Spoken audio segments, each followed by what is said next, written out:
In last week's video, I spoke about how I had started to have conversations with people about why they wanted to do Amazon FBA and what they hoped to achieve, and how I was disappointed at the number of responses that were similar to, I want to be a millionaire by the end of the year, I want a Lamborghini, and so on and so on. So I actually thought it would be a good idea to discuss in this video how much you can realistically expect to make or earn with Amazon FBA in your first year. Now, there's no doubt about it, Amazon FBA can offer very attractive returns, certainly more attractive than returns that you might get just keeping your money in a bank account and having less than 1% interest.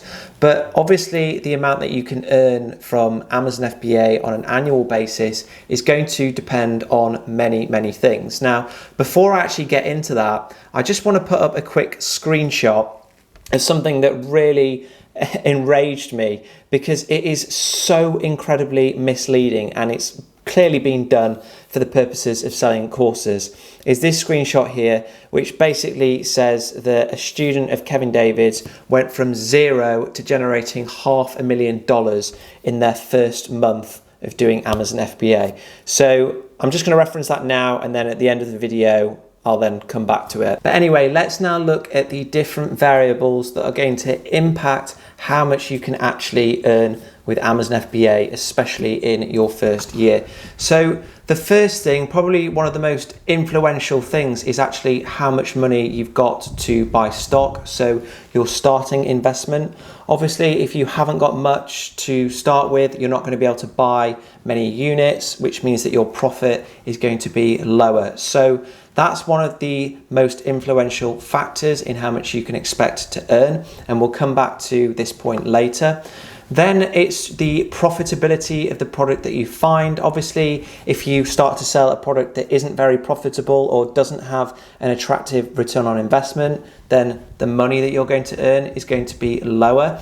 I always advise my students to sell products that have a profit margin of at least 30%.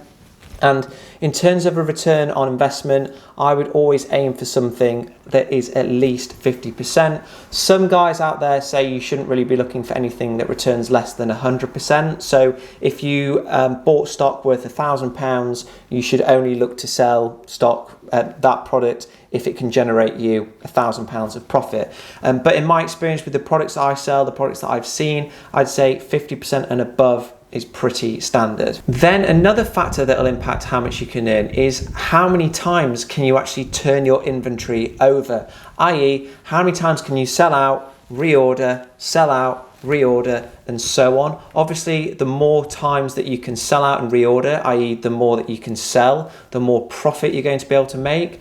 I would say, again, this is all very niche specific, depends on the product that you find and how many units you order. In my experience, you should expect to be selling between 5 and 6 batches of inventory. Then of course your level of experience comes into play. So if you're doing this business venture completely alone, you're not experienced at all, you're probably going to be making some costly mistakes. So that's obviously going to impact your levels of profitability and your take-home amount. You'll also have to factor in knowledge of pay-per-click advertising. So have you got much experience with it? Are you able to efficiently manage your advertising campaigns to ensure that they are running very profitably? Have you made your listing as optimized as possible in order to get that conversion level as high as possible? All these different things to do with your experience all will factor how much how profitable your business is going to be. And then the final factor is whether you actually take money out of the business. And I would say this one, again, is very important. If you are making a decent return on investment with the product that you found, it's going to be much more worthwhile for you to keep that money in the business and to keep reinvesting in stock. And I'm going to highlight that in a moment with a worked example. If you're somebody that prefers to pay yourself with your profits, keep taking money out, then the amount that you can actually earn from Amazon FBA on an annual basis is going to be massively impacted. So, I mean, something that I always advise my students and people new to Amazon FBA is just start by putting what you can afford to put into the business, and then just keep that in, keep generating profit, plowing that back into the business, buying more stock, growing and growing, and then maybe after the first year or so, that's when you can start to consider taking money out of the business. So what we're going to do now is a quick illustrative example of how much you might expect to earn with a starting investment of £1,500. Now, all of these assumptions here are my own. They're just to give you like guidance as to what you might expect to earn. Obviously, I'm not saying this is guaranteed or anything like that. So our starting budget for stock in this example is going to be £1,500, and we are assuming, or I'm going to be assuming, that we're able to achieve a return on investment of between 50 and 150%. I'm going to show a range. Now, in terms of what you can get, I'd say you should definitely expect to make more than 50%. So if you invest £1,000, you should definitely expect to be making at least £500 profit.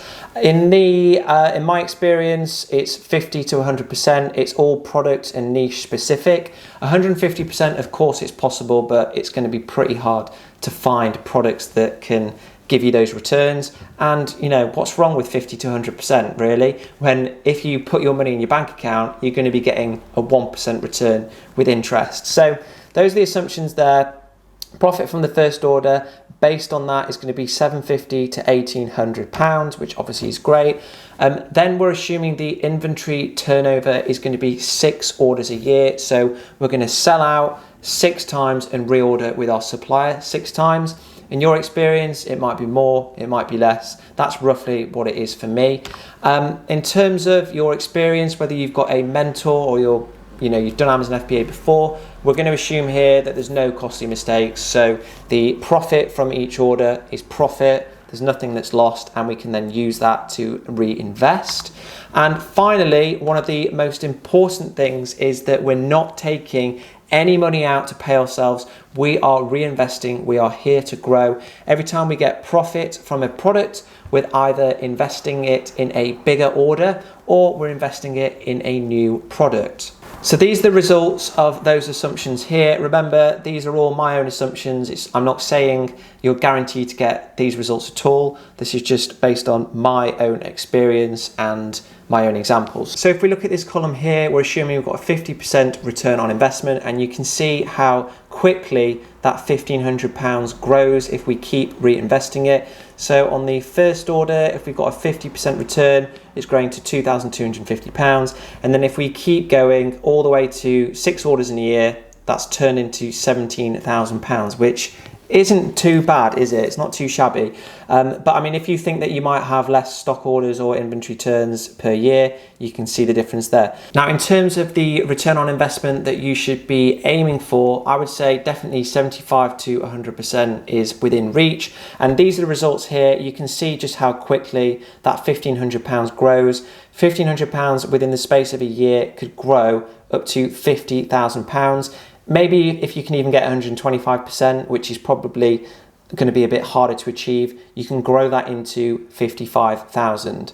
Now, if we now go to the second worked example, this time it's all the same assumptions, but we're going to be taking out the profit. Every time we make profit, we're going to be taking out and paying ourselves. You can see the difference here. So every time you make a stock order, you're going to be making the same amount of money because you haven't got an increased amount to buy new stock or to launch new products. So you can see on each stock order, you make on 50% return, you're getting back 1,875.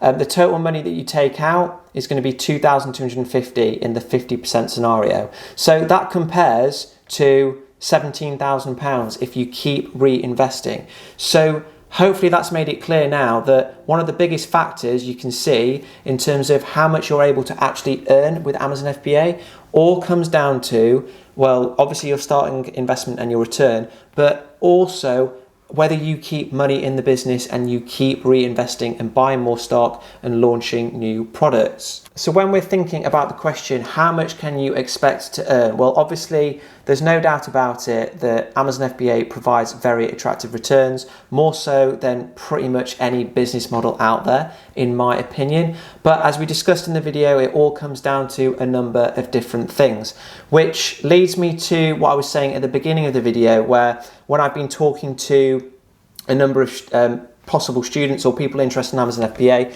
they've been saying, I want to be a millionaire by the end of the year, I want to buy a Lambo and all that. You can see with these tables here, this table in particular, just how much money you're going to need if you want to be generating £1 million in your first year. I mean, here we've got £1,500 starting investment and 125% return, which is going to be pretty difficult to achieve, and we've got £55,000. So just think of the starting investment that you're going to need if you want to be getting to that £1 million mark.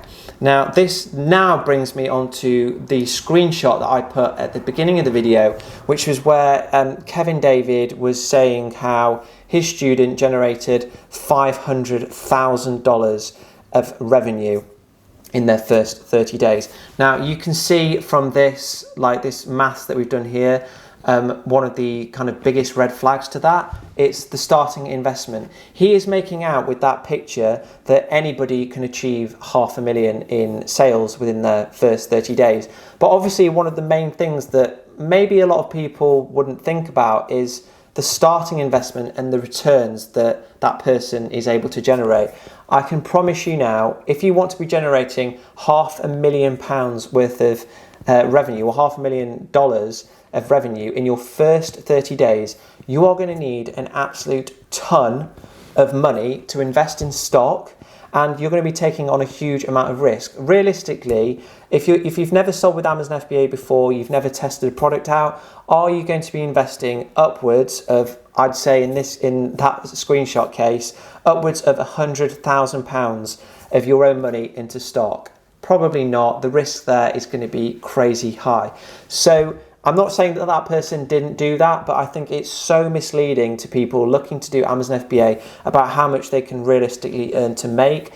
As I've mentioned in this video, it comes down to obviously your starting investment, as well as profitability and return on investment and inventory turns, how many times you can turn your stock over, and your level of experience. So that is a bit of a long-winded way of saying that Amazon FBA obviously can provide brilliant returns. There's no doubt about that. I've done very well from it. I've got students that have done very well from it, and I've seen tons of people that have made very good money from it. But it all comes down to, at the end of the day, your starting investment and also your returns, and whether you are going to be taking money out of the business. So if you do want to work out how much you can realistically expect to make, I would just follow the maths that I've done here. You can make your own assumptions, but use mine as a guideline, and hopefully that will give you a better understanding of how much you can expect to earn with Amazon FBA in your first year.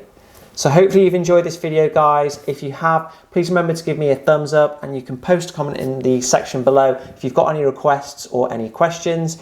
And otherwise, have a good week. I will see you next time.